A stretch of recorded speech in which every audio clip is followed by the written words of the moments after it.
Bomba bomba mabe bana ya Congo démocratique et pas banso pas biso bovandi na bapoto na Afrika et pas union se kota la tindika sikoyo mabe na moto abandi eteni longondo mwana ya ekanga autorité morale iso chwapa babwakeliye poubelle babwakeliye lishu babwakeliye lukuta babwakeliye moyibi balobi eteni longondo a détourné ayibi mbongo ya COVID-19 ayibi mbongo ya l'État bande ko ba congolais na yebisi bino lokuta eyakande na ascenseur vérité eyaka malembe ndenge biso ba Congo tolobaka diata lungwenya donc tambola lokola caméléon na mwa ekenge lelo docteur Eteni Longondo alobaka te banda babwakeliye soyi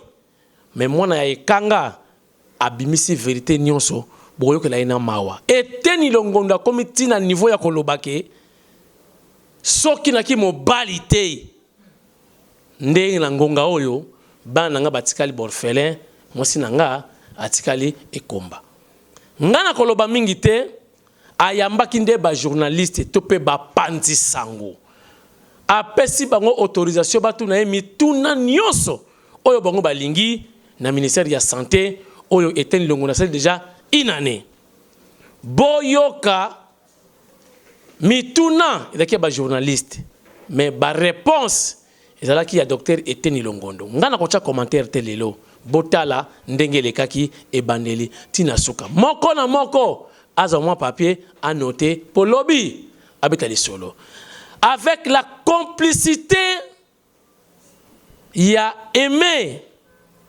Kasaka ou azali na régie finale pe na caméra yaza na tindika te na défier kaka pona lelo tindika bangodi na tombela bino nyoso bapandi sango merci mingi na ndenge boye pona to solola ngai na bino à travers bino to solola pe na peuple congolais na makambo maye ekoleka na secteur ya santé parce que ça secteur ya peuple congolais il faudrait que peuple congolais aille ba ndenge nini tozo gérer secteur wana oeza na cadre ya démocratie pe na cadre ya transparence yango wana na lobaki to solo na bino pona peuple congolais aille ba mosala nini tozo sala na kati ya secteur ya santé pona santé na ye ezala malamu nakobanda nakopesa bino mwa bilan pamba te depuis mokonzi ya mboka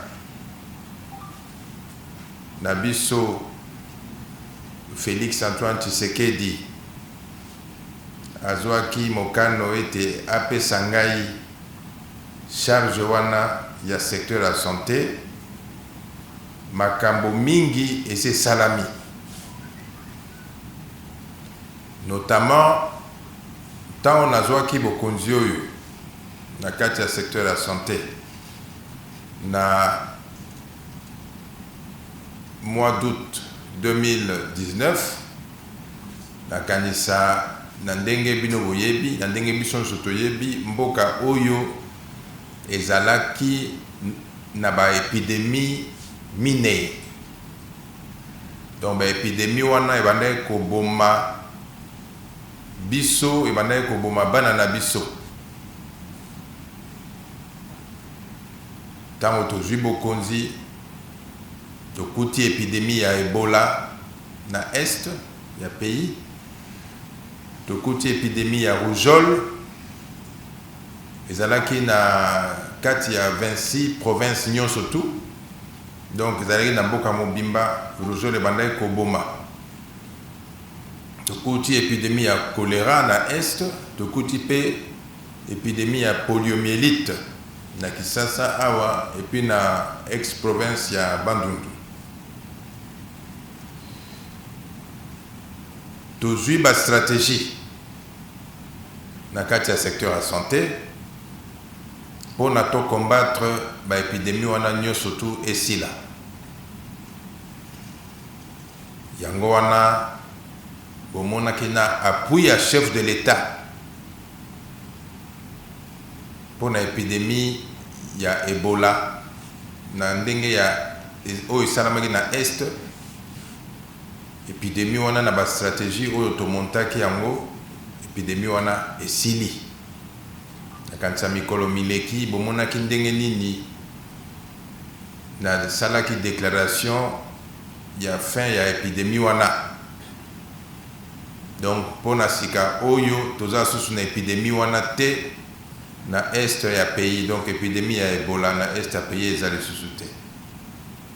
Mais dans l'entretemps tozalaki na épidémie moko bato bayebaki mingi te oyo ebandaki koboma koleka Ebola,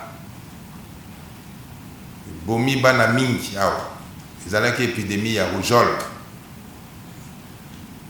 Donc na tango tozobunda na Ebola tozobunda pe na rougeole wana.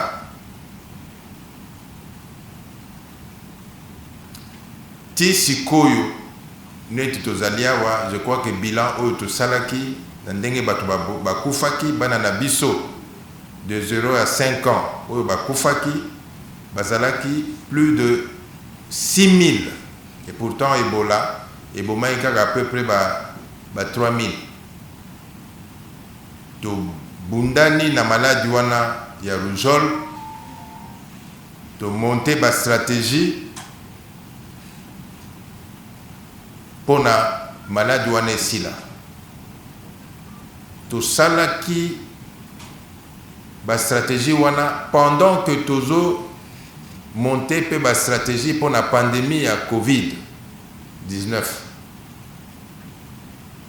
Donc tozalaki kosala mosala wana na pression makasi.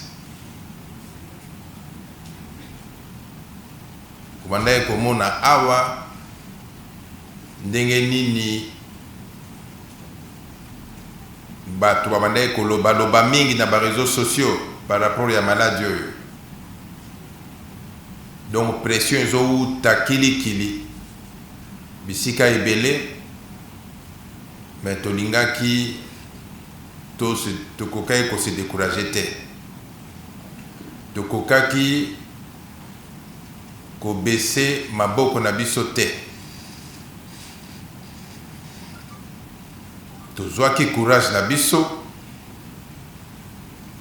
Yango wana bomoni ete maladie oyo pe oyo ya rougeole wana esili. Donc ebomi bana 6000 na ndenge tokutaki, mais après bitumbo tobundi malembe tosilisi bokono wana. Donc bokono wana ya rougeole épidémie yango eza lisusu te. Donc sikoyo botikala kaka soki mama aboti ake kozwa vaccin na ye ya routine, parce que rougeole ezalaka toujours na biso awa neti malaria neti ba maladie mosusu. Mais pour na ko combattre yango totalement, à chaque fois que maman aboti, il faut mwana alandela bamangwele na ye. Mais oyo tolobaye ke épidémie oyo ebomi plus de 6000 bana awa na Congo eza lisusu te. Donc tolongi pe yango. Tozokende pe kolonga choléra, parce que choléra ezalaki na est kuna makasi. Sikoyo ekiti makasi. Donc ezoboma pratiquement plus. Et puis la contamination nango est diminuée. Nous surtout wana eza ba stratégie oyo to salaki. Donc makambo wana ezoleka na ba conditions très difficiles. ozomona bozobunda na Covid, boyebi ndenge Covid eyaka wa koningisa mboka. Dans l'entretemps, boza pe na ba maladie mususu oyo bozobunda nango. Dans l'entretemps, il faut bokabula ba moustiquaire pour la malaria. Bosala makambo ya sida. Donc pression et l'équipe et les gars qui m'acassent. Et puis dans l'entretemps pe bato bazo comprendre ndengo zo sala terre ko finga na ba réseau makambo ebele au lieu ba mon na ndenge nini mosala zo sala bango bazo tala kaka mwa biloko o ba gérer ndenge nini basala ki bo ndenge nini basali bo ndenge nini. Mais résultat yango yo monani na miso ba congolais nyo surtout ba moni résultat to sauver ba vie ya ba congolais oyo balingaki ba kufa. Donc résultat yango wana na poliomyélite pe oyo ezali awa tozolinga na ba appui ya partenaire to silisa yango nyonso tu elongwa na Congo.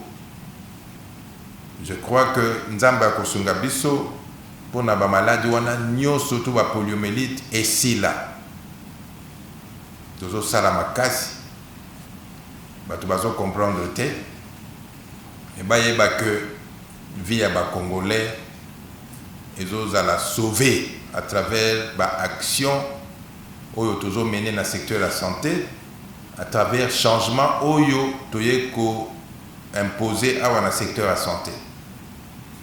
De deux, tango ba nommé biso tokutaki makambo ebele poko so ezalaki mingi na gestion et ressources humaines na mboka oyo ya Congo. Ezalaki kala avant biso toya pona mutu ozwa salaire na yo, pona mutu ozwa prime na yo, nazoloba awa na ba personnel o ya santé. Pona bango bazwa ba prime, pona bazwa ba salaire, il fallait ba pesa kanyaka, ba hypothéquer premier mois, deuxième mois, troisième mois ya salaire na bango, ba pesa ngo kanyaka et pas ya mutu oyo. Il fallait tia o mutu oyo azotia ba kombo na bango na liste. Tukuti makambo wana wa bomona kandenge nini ba professionnel ya santé avant que tu ba nommer biso ndenge wa ndeko ni kotonda epa ya président de la République na OUA. Mais tango biso to komia wa makambo wana nyonso tu esili. To bandi ko bunda pona kotia ordre côté ya alignement ya ba professionnel de santé, côté ya ba infirmier, côté ya ba médecin, côté ya ba administratif, na côté ya bato mususu basalaka na secteur ya santé. Donc sikoyo ndenge tozo sololawa toza na ba liste na bango. Donc liste est cristallisée et puis est publiée. To sangisaki pona osama musala na to sangisaki ba syndicat bango moko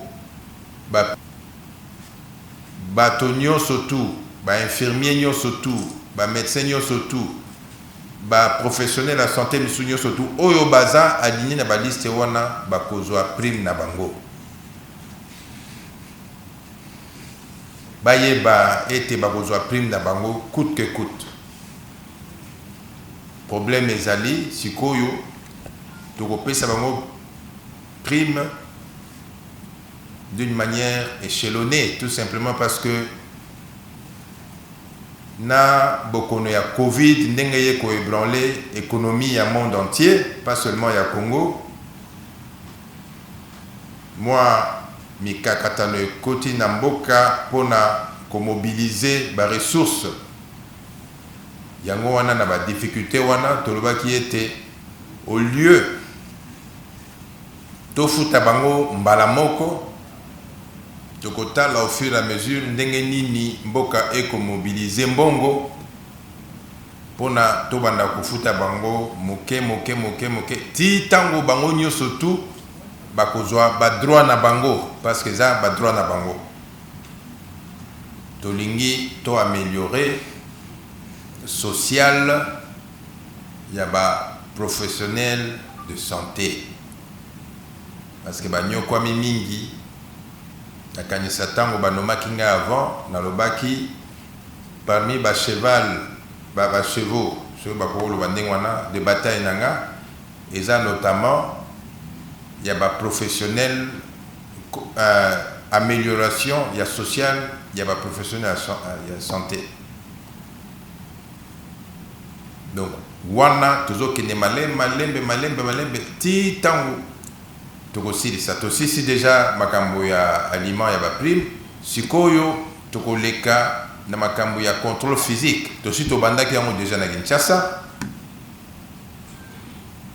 to kepe na province moko etikali tosala contrôle physique na ba province misusu wana tokozala na liste ya effectif ya santé oyo tokolongola ba doublon parce que batu mususu baza wana bazozwa bambongo ba existaka te tokolongola ba doublon batu mususu bazozwa mbongo doublement tokolongola pe bato ba kufa n'est-ce pas tokolongola bato ba voyageur na mikili mususu tout simplement parce que bambongo ya bato wana nyonso tu ekendaka na mabenga ya bato. Donc l'État ils ont perdre à peu près 2 millions ou 3 millions par mois pour na kofuta bato yo ba existaka te ba fictif bato yo bakenda kosala mikili mususu ba doublon ainsi de suite. Nyonso tu wana eza nettoyage oyo tokosala na ressources humaines tosi toleki étape ya yambo ezalaki ya kosala baliste ya baprime et puis tokokoma na baétape mosusu sikoyo oyo wana eza côté ya ressources humaines. Côté ya bainfrastructure na baéquipement nakanisa bomonaki na Kisasa wa ozomona ndenge nini ba hôpitaux ya sika ou bien ba centre de santé ya sika oyo chef de l'État atongi et puis a équipé nakanisa bino nyonso surtout bomonaki ya na ndenge na bandai kokende ko inaugurer yango ezaka na Kisasa te eza pe na intérieur ya pays ba construction yango eza ko continuer toko équipé ba hôpitaux wana malembe kanisa soki pays yo e machaka normalement covid ezalaka te mbele tokomi musika. Donc côté infrastructure na équipement toza ko kende côté ya financement ya secteur à santé depuis na yeawa bomona nga nazokende l'année passée na mikili ya poto kokutana ba partenaire bozomona nga ne pe nazokutana bango awa na côté ya financement wana na koko yebisa bino lelo ete secteur de la santé est mobilisé à peu près 2 milliards de dollars pour le financement du secteur de la santé. 2 milliards de dollars et que vous allez utiliser dans le secteur de la santé en 2023 ou 2024. Donc, les partenaires, les contributions, notamment le Fonds mondial, l'Union européenne, les partenaires, monsieur, belé, gouvernement américain, ainsi de suite. Donc, tala, moi, bilan, Oyo Tosali, Et puis nangaki na bosana était to salaka plan, n'est-ce pas? Il y a développement, plan national de développement sanitaire na mboka na biso. Donc plan mo ebandi na 2019, tieko suka na 2023. Gouvernement est adopté yango déjà. Donc nyoso to wana touti ko sala pendant le 11 mois oyo nazali ko kamba secteur oyo ya santé. Ça c'est par rapport au bilan. Makamusus pe ya mike ezali, mais wana peut-être on peut en parler sur les journalistes baye nani wana wiko pesa bino mwa ba détail. Sikoyo pona tokota na bozindo ya makambo yo toye awa eza gestion ya Covid, n'est-ce pas? Bomona ki ndenge nini maladi oyo ebandaki yango. Ebandaki kutu awa te, ebandi na Asie. Bandi na Asie, nakanisa na expérience na ngai ya santé publique, ya épidémiologiste. Tango année passée bokono e bandi na Chine e bandi ko panzana déjà namonaki que biso awa na Afrique, pas seulement na Congo, tout à l'heure qui n'a danger. Tout simplement pour na ndenge bomonaka mouvement ou salamaka entre Afrique et Chine, ba commerçants, ba visiteurs, tout ça ba chinois ndenge ba komi goya wa mingi na lobby Afrique et kozala na danger. Mbala mo maladi wana elongwe na Chine ekomi na Europe. Bomona ki ndenge nini bato bakufi bino mo banda komona. Yango wana awa to bandaki na yebisi mokonja gouvernement, na yebisi président de la République, il faut to banda préparation parce que et vous allez difficile to éviter maladie wana et comme awa. Donc on a installé ba service na biso na aéroport, na bilili, toke ko sala moi quelque chose na Kinkole, bomone na bilili wana ezalaki kaka na mo ba moyen mike tozaki na ona kati ya ministère gouvernement epesaki dans le mosolote. Voilà, tout ça les préparations wana bomonaki psychose ndenge komaki na monde entier parce que batu bamana kondimate bando linga maladi wana te parce que bando kanisa soki komi awa ekozala liwa bomonaki ndenge batu bakufi na États-Unis, bakufi na Europe, bakufi partout. Alors bokono wana ekomelaki biso awa le 10 mars. Komi awa le 10 mars. Donc moto ya Yambo oyo ayaki na bokono wana ye moko azalaki malade ake na hôpital. Surtout à partir de l'hôpital, ndenge ba médecin na katika ya préparation oyo tobanda kosala wana Congo, ba médecin ba remarqué ba lobby oyo on dirait bokono wana oyo eza na France, oyo eza na Europe, oyo eza na Chine. Ba bengi pe innervé bato ya laboratoire basali test wana ebimi positif.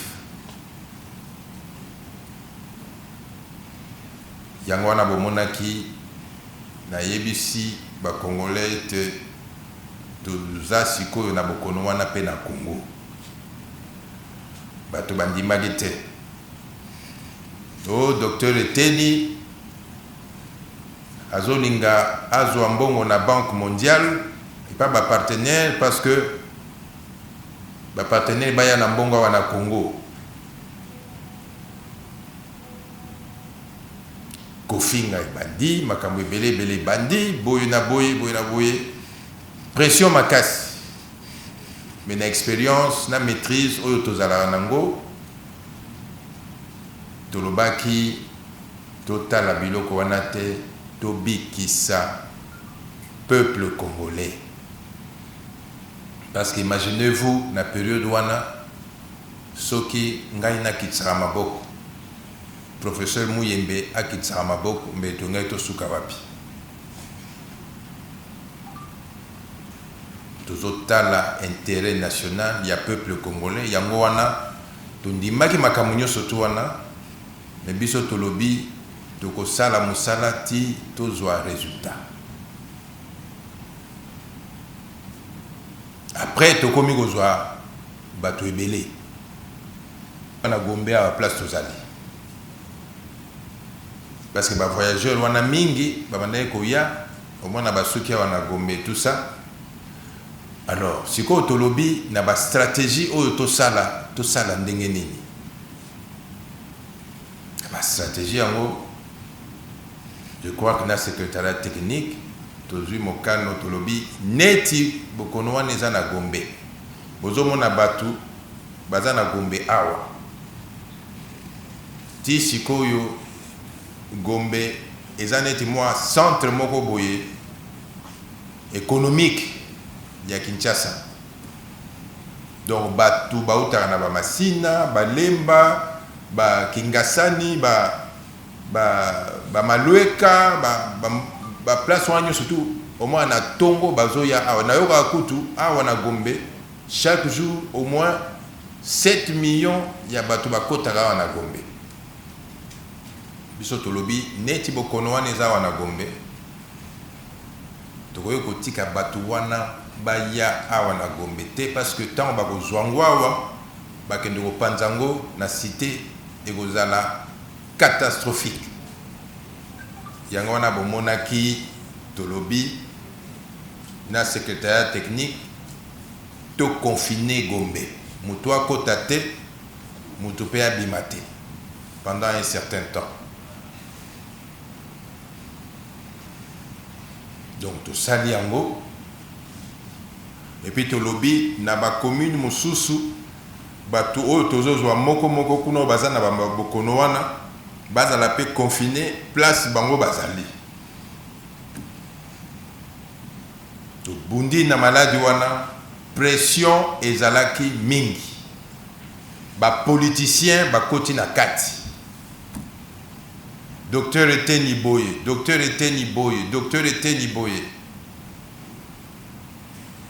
nalobaki na Rolanda makambo ya politique wana te batu bazotala te bolamu nini oyo tozosala oyo résultat nango sikoyo ezali yango oyo tozovivre yango sikoyo bolamu nini oyo tozosala bazolandela kaka boye o wana ifo alongwa mpona ngai nakota wana docteur Eteni ifo alongwa mpona ngai nazwa ebonga wana basala boye calme oyo nazalaki nango calme oyo bato ya secrétariat technique bazalaki nango yango wana lelo bomoni que na Congo pays na biso oyo ya bolingo eza apprécié pas seulement en Afrique mais dans le monde entier.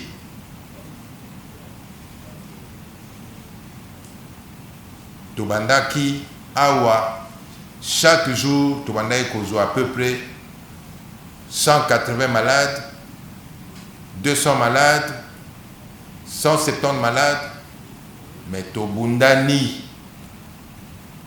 contre vents et marées, contre Kofinga, contre attaque.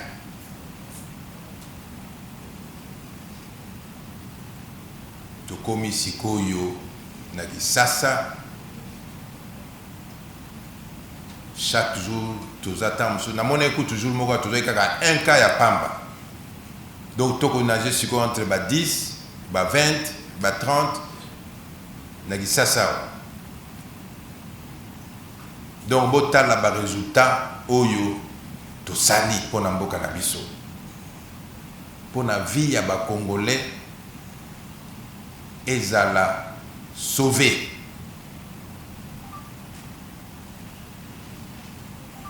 To bandaye koloba mingi te tant to bandaye obunda to bandaye kozongisa kofinga wana te bomona inga na bandaye koleka pamba te na TV na kende koloba o muto ya sali boye muto ya sali boye fingi nga sali boye. Non, je me suis dit je me concentre na travail parce que nazana mokumba monene oyo ba pesi ngai pour na ko sauver santé ya peuple congolais. Et voilà maintenant le résultat. On a présenté bino on a koloba wa pona na ngaki na loba na makambo ba théorie na ngaki na tala résultat oyo toko sala pona na ya ko présenter ba peuple congolais. Résultat yango ezala nini? On a koloba wa bozomona baka ezali susu mingi te awa na Kinshasa pe na Congo, ba décès ezali susu mingi te, donc bato bazokufa lisusu mingi te na bokono na Congo. To améliorer prise en charge makambo ebele. C'est ça effort oyo to salaki contre vents et marées. Bato balinga ki to échoué, biso to échoué te. Yango bozomona sikoyo ba résultat wana.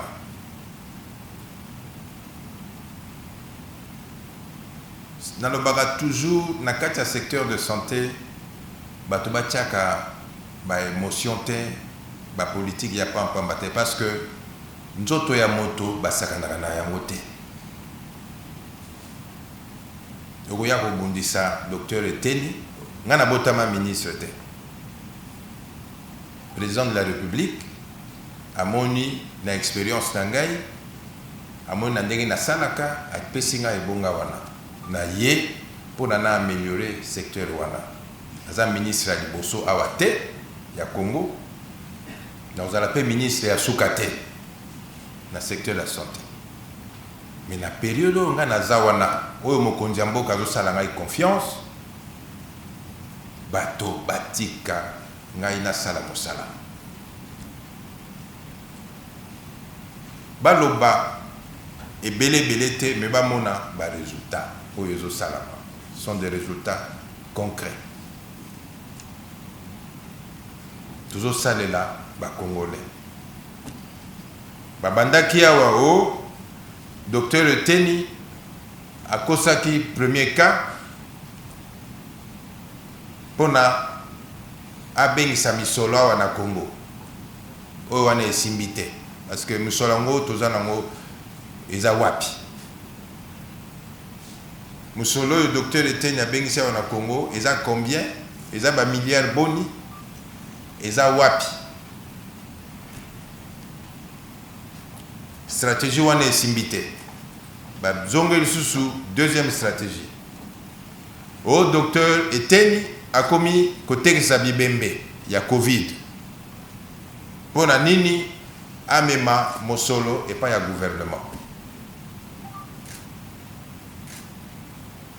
Ba matraqué tellement ba esprit ya batu mususu bakomi kondima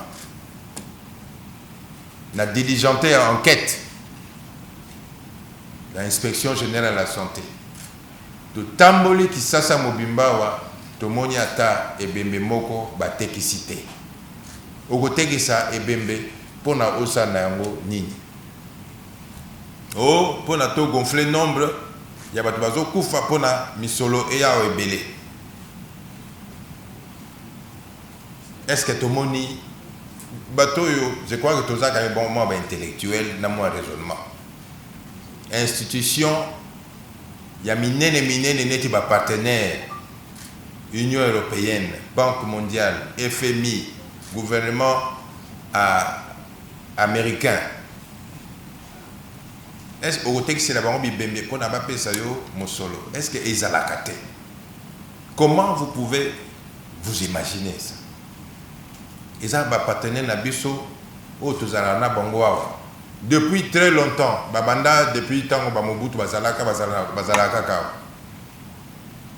ceux qui ont besoin ya mbongo avant que tout Covid bosali projet na bino boke na et pas ba partenaire wana bo défendre yango ba pesi bino mbongo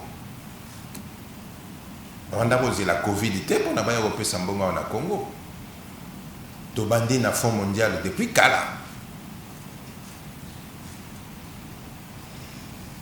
banda ko ba pesa so mbongo na malaria ba sida makambo belé ba pesa so mbongo gouvernement américain ba pesa so mbongo depuis kala et loko nini to la Covid pona to ya kozwa mbongo ya ba institution wana o wana ezalaki mauvaise foi ya batu oyo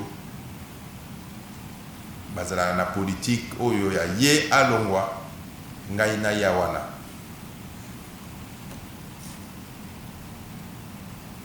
deuxième stratégie wana pe simbité ba comme la troisième stratégie directeur ya cabinet ya président na kansabo mona ngende makambo elekaki awa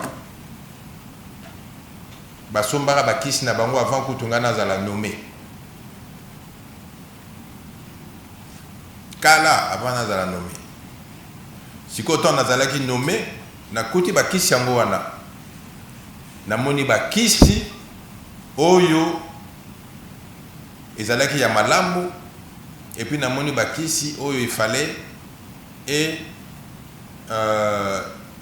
beba dans quelques mois or na secteur na biso okoko somba kisité oyo ekobeba dans 6 mois yamwana na sali ba inventaire wana na ba service na ngai na yebisi bango ba kisi oyo ekobeba sikoyo totiango pembeni parce que on ne peut pas exposer la santé du peuple congolais. Nazali numéro 1 ya santé awa nakoki kondimate na zo ba kisi oyo ya mabe oyo ko beba na tinda yango pa ba peuple congolais ba mela pona isala bango mabe na kati nzoto na bango. Je ne peux pas en tant que responsable et si ba service na ba kisi wana boka bolango oya kitoko bochango pembeni oya mabe bochango pe pembeni excela kibiso na lobi baya ko remplacer yango immédiatement parce que zalaki misolo belé oyo basomba ba kisi wana mais il fallait pas ba pesa biso ba kisi oyo dans date ya péremption nango ezalaki 1 mois après, 2 mois après, 3 mois après. Yangwana yebisaki bato wana na komé bango mikanda na biboya ko remplacer. Puis bato ngo baye ba remplacer ba kisi wana. Sikoyo peuple congolais azomela ba kisi ya malamu. Balobi ote docteur Eteni mutayo kanaki na bato basombe ba kisi pona yepe azwa mosolo na et pourtant tango na ebaki nanga te donc qui soit na ebaki te que na comme ministre na ebaki te avenir nanga politique aux ndenge nini wana tozo sala na ba négociation FCC cash biloko ndenge wana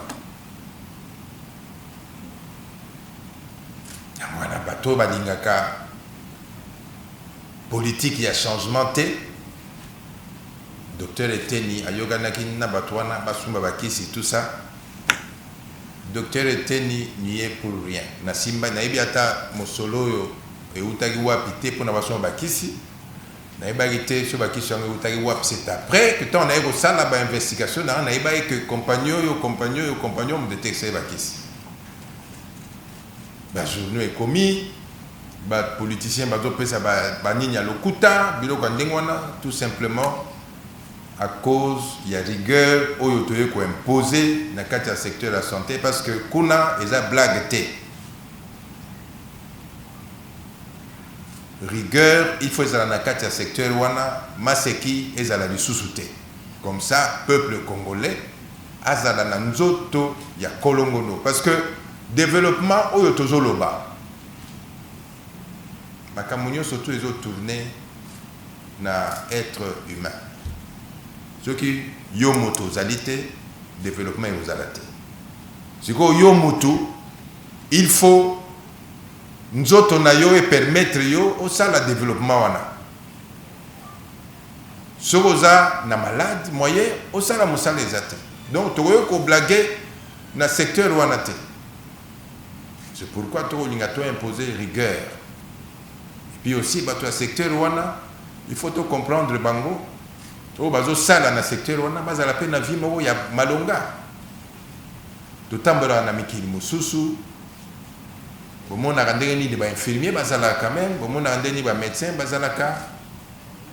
Donc bato yo bazo sauver bato. Faut to comprendre na bango.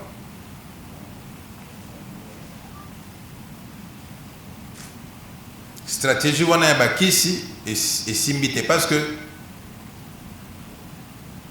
ce que simbite basali stratégie mosusu. Sikoyo oya suka oyo tindi to koma na makambo ezalaki voilà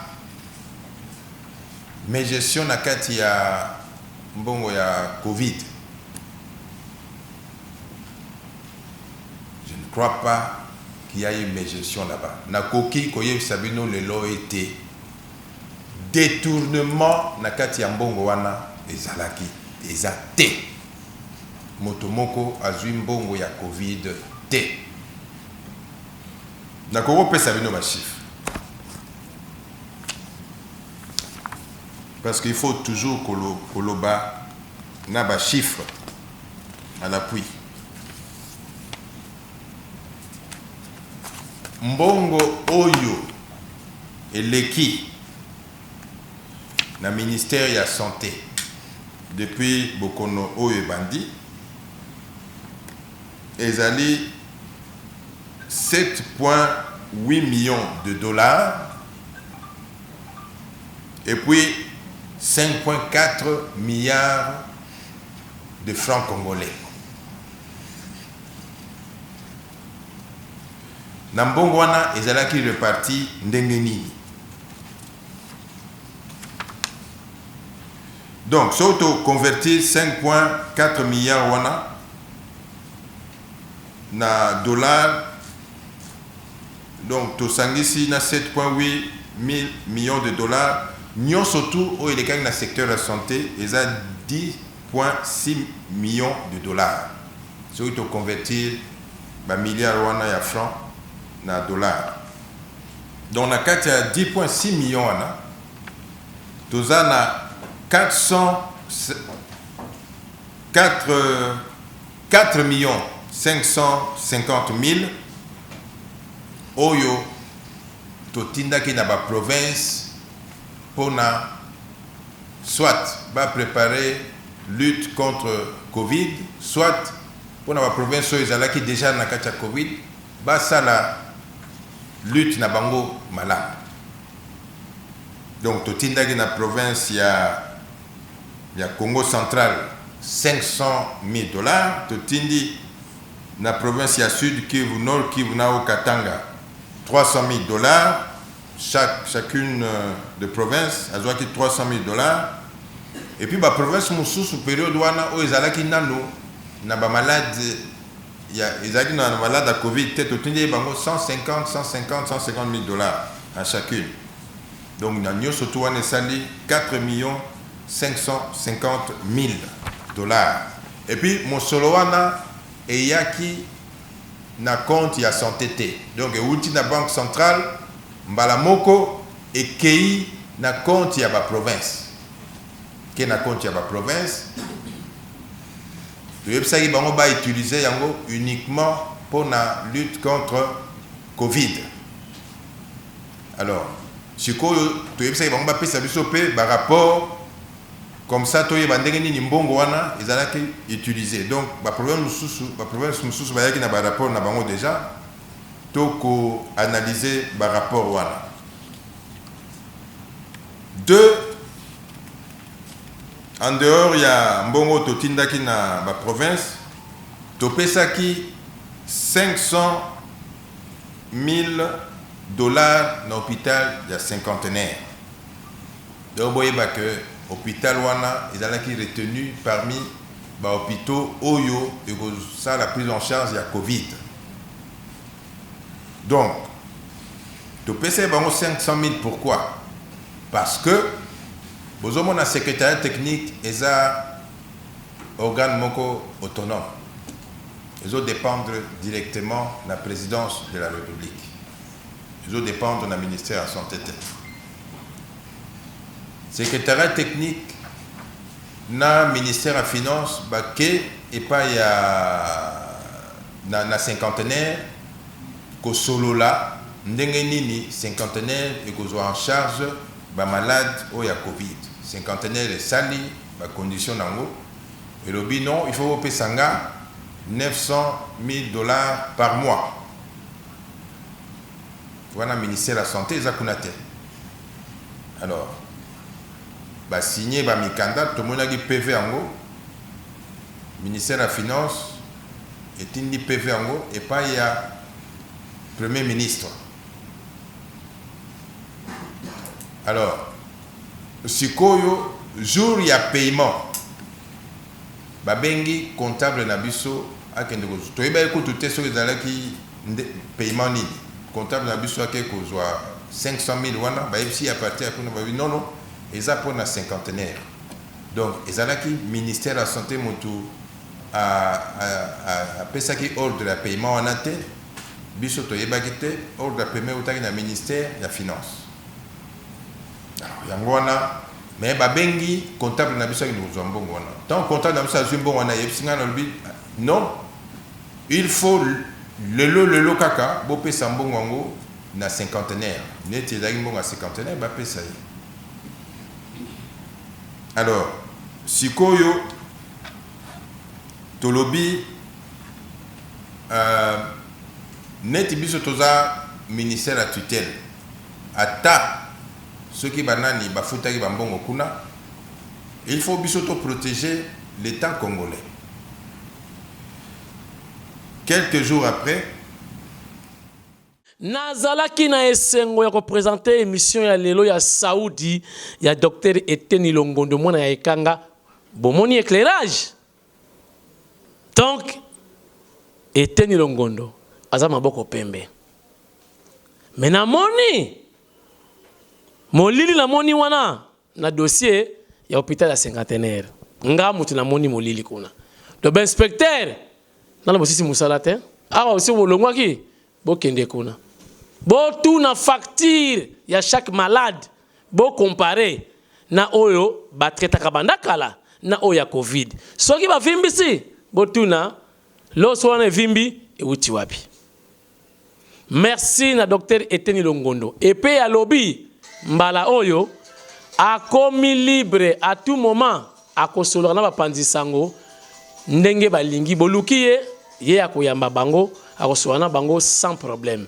Makamako bata makali susu kozela lokuta umela esili 3 semaines 2 semaines yemoko na bilili a attaquer à répondre pour un intérêt général. Botika la malamu botika la brancher na tindika télévision tokutani na mbala ya sima.